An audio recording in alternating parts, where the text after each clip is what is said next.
전세인 줄 알고 계약을 체결했는데 알고 보니 월세였다면, 이런 일을 실제로 당한다면 무척 당황스럽겠지요. 안녕하세요. 모두로 법률사무소입니다. 오늘은 이중계약 전세 사기에 대해 알아보고 실제 전세 사기를 당했을 때 구제 방법과 사전 예방책도 알아보겠습니다. 첫 번째, 이중 전세계약 사기의 유형에 대해 알아보겠습니다. 이중계약 전세 사기 유형 중에서 가장 흔한 형태는 공인중개사가 개입된 경우입니다. 공인중개사는 임차인과는 전세계약을 체결하고 임대인과는 월세계약이 체결되었다고 통보하여 가운데서 전세보증금과 월세보증금의 차액만큼을 가로채는 것입니다. 실제로 경기 고양시 100여 개 호실이 있는 오피스텔에서 있었던 사례를 보면 쉽게 이해가 가실 겁니다. A 공인중개사는 오피스텔 전체에 대해 전월세 계약 정권을 위임받았습니다. A씨는 20년 경력의 토박이 공인중개사였는데요. 세입자에게는 대리인 위임장을 보여주면서 집주인이 해외에 있어서 연락이 잘 안 된다, 내 명의로 된 통장에 전세보증금을 입금하면 집주인에게 전달해주겠다고 속여 세입자들로부터 수천만 원씩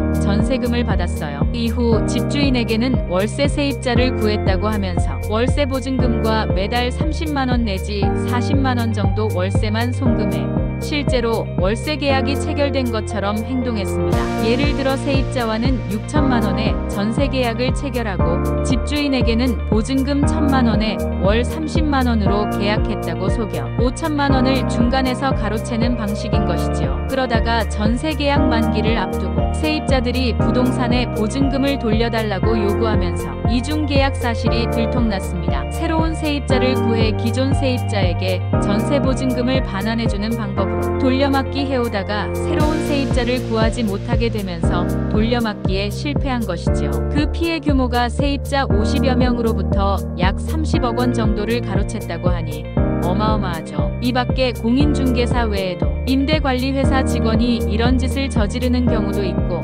드문 경우이긴 하지만 세입자가 집주인 행세를 하면서 전세 계약을 체결하고 전세금을 가로채 잠적하는 경우도 있습니다. 두 번째, 이와 같은 전세 사기 피해를 당했을 때 구제 방법에 대해 알아보겠습니다. 공인중개사는 면허가 박탈되는 것은 물론이고 형사적으로 임대인과의 관계에서는 배임죄, 세입자에 대해서는 사기죄가 성립될 가능성이 많아요. 세입자는 공인중개사에게 불법행위 책임을 물을 수 있습니다. 또 공인중개사가 공제보험에 가입되어 있다면 직접 공제회사를 상대로도 손해배상을 청구할 수 있습니다. 다만 공인중개사는 통상 1억 원, 2억 원짜리 공제보험에 의무적으로 가입하는데 이는 공인중개사가 1년간 보상해줄 수 있는 손해배상금 총액이기 때문에 여러 건의 피해가 발생할 경우에는 보상을 다 받지 못할 수도 있습니다. 그러면 세입자는 집주인에게 보증금 반환 청구를 할 수 있을까요? 집주인도 피해자니까 청구할 수 없다고 생각할 수도 있을 것입니다. 그러나 집주인이 공인중개사에게 임대차 계약 체결 권한을 위임했다면 표현대리 책임을 질 수도 있어요. 표현대리 책임은 기본 대리권이 있기는 하나 대리권의 범위를 넘어서 계약을 진행한 경우 상대방이 대리인의 권한을 넘은 행위에 대해서도